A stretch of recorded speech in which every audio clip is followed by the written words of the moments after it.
the West Bloc has been speaking to Canadians across the country all week, asking you for your take on the much anticipated federal budget tomorrow.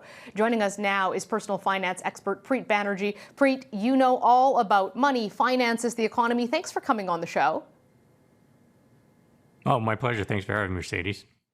One of the things that we've heard a lot of Canadians asking for is childcare, and there's been a lot of signals from the government that there's going to be something in this budget. We stopped off and talked to Sabrina. She is a working mom in Alberta about what she's looking for when it comes to childcare. Let's hear from Sabrina now. I would like to see in the federal budget some pushback on this quality, affordable daycare for all families. I think that that's a very strongly advocated issue right now that's happening, and I think that really needs to be addressed. It just gives you that extra breath. There's a lot of stress in the world right now. Having extra stress, wondering, what my bills are going to be like at the end of the day, what my account's going to look like. Can I afford a little extra food this month? Do I need to drive a little less? It's a big issue. It's a mortgage payment. Like in a sense, it's another mortgage payment. People are paying way too much money.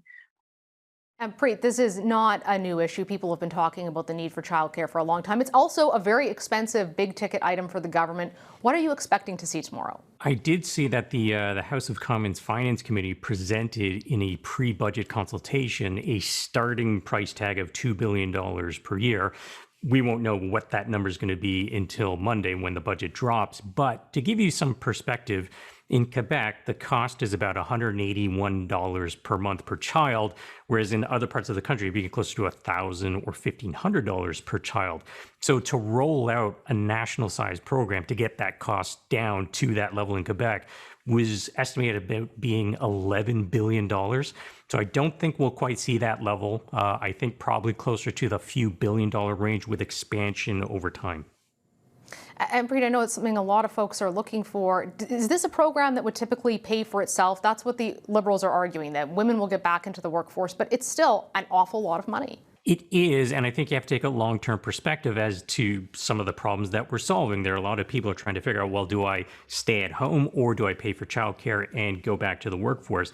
And some people don't feel like they have the agency to make that decision. They're forced to pay these high costs. So one of the things to consider is you have more people working, more people paying taxes on their income and more spending, then yes, it is quite possible that these programs pay for themselves in the long run because you would have increased GDP over time. Okay, next up we have Amber. She's the co-owner of Equator Coffee Roasters here in Ottawa. In fact, they're right across from our studio. We used to go there before it was closed during the pandemic. She tells the West Bloc that she wants to see a focus on the economic recovery and supports for small businesses. I'd like to see just some continued support for small business. I think we all need to be weaned off some of these subsidies and things over time, obviously, because it's just not sustainable unless we can sustain ourselves, but certainly in these extenuating circumstances, it's nice to be able to rely on those a little bit longer. Also, I'd love to see some help for the businesses that are just falling through the cracks. Preet, a lot of small businesses barely hanging on, and as we are in this absolutely horrific crash of a third wave, a lot are worried they're not going to survive. Do you think that the government will expand or introduce new programs in this budget? Yeah, I hope at the very least they announce some continuations of some of these supports, because on one hand, yes, we have this third wave where more communities are back in stay-at-home orders. We also have noticed that there is this pandemic savings phenomenon where there's a lot of households who have, $5,000, $6,000, $7,000 more than they otherwise would have. And so there's this feeling that there's going to be this unleashing of spending when things open up. And we feel like, we're getting closer to the end of the tunnel with the vaccination. So we just need a little bit more support for a lot of these businesses who have been gutted. And even if they make it to the other side, the levels of debt that they're going to have to contend with for a long time really puts them in a bad position. So extending, the queues, which costs about $7 billion per month on a fiscal year, it's about $85 billion. That's a big ticket.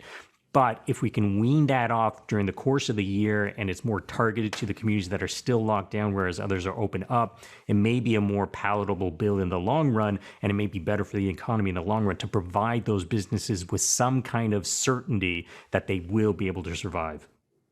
We just have time to hear from one more Canadian. We're going to hear about climate. Climate is expected to be big in this budget. The Liberals have signaled that is part of how they might invest through infrastructure. So here is what one Torontonian had to say about what she's going to be looking for. I'm looking for a massive investment in nature and in creating equitable access to nature. So the pandemic has shown that people need nature spaces. If you think of the number of people who have been in the city parks, in the ravines, going to conservation areas. So the pandemic has really underlined that we need nature, but we need to protect that nature, and we need to make sure that everyone has equal access to it, because right now, not everyone does. Preet, do you expect climate to be a big budget ticket item this year? Yeah, I don't know if it'll be its own singular item. I think they've indicated before that, they have to look at everything through the lens of a green economic recovery. And so any program spending announced will probably pay some attention to, well, how does this fit in with the climate change strategy? That being said, there was a 2019 campaign promise that they would protect 25% of lands and oceans by 2025 and 30% by 2030. And to my knowledge, I don't know if any targeted spending towards hitting those targets has been announced since then. And 2025 is only getting closer. So perhaps there may be some targeted measures as well. But I think a lot of the expenses will be looked through a lens of how does this feature into sort of the green agenda. We just have a few seconds left, but Preet, I want to get your personal opinion on, lots of things we haven't talked about. This is going to be a huge budget we're hearing, but what are the really big things that you're going to be looking for tomorrow? Well, I think what's become a real front burner issue is housing affordability. And especially lately in the last couple of months, we've seen house prices just become stratospheric in nature. And so some people have been thinking about, is now the time to introduce some measure of capital gains on principal residences, which is real like third rail stuff? Or are they going to create some kind of incentives to help with supply, because population has been outstripping housing construction for quite some time. And even if there's some short-term cooling in the market, it seems like a long-term systemic problem. So something to do with housing affordability is top of mind for a lot of people. All right, we'll keep an eye out for that. And we're hearing from sources this could be considered a transformational budget. It could be one that changes the way our social support network works and our income support network. It'll be very interesting to watch. We will be talking to you about it again soon, I have no doubt. Thank you so much for joining us, Preet. My pleasure. Thank you.